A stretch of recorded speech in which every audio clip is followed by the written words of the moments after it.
Your life doesn't have to make sense to anyone else but you.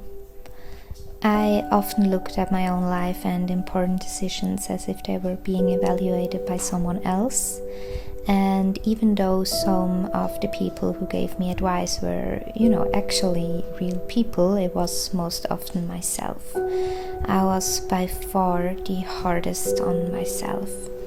So I told myself I've done this so far, therefore I should do this next. And in recent years I have changed my perspective to surprise them or never let them know your next move. Like traveling with your best friend who happens to be a blind cat, things like that.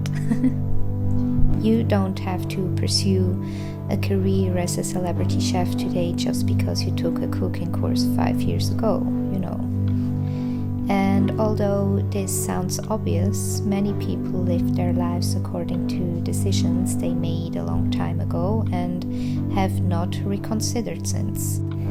To me, it feels like this, and if you want to, just imagine it was you.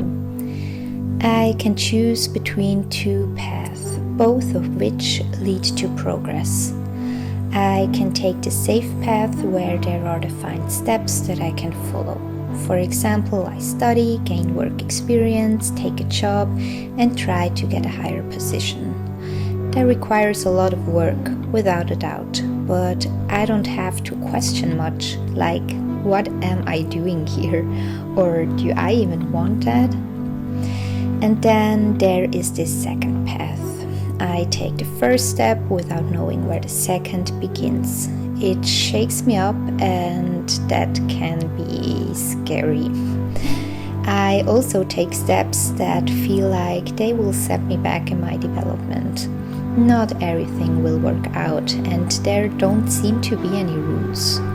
This path is so much harder for me and characterized by a lot of resistance.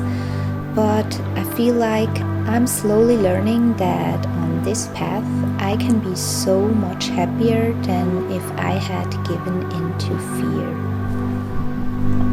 I compare my current situation with the desired future over and over again and ask myself, am I on the right track or should I change direction? For me, uploading this video means that I have changed direction. It's scary, but it's exactly the right thing to do for me. What have you wanted to do for a long time? Leave a comment. I'd love to hear about it.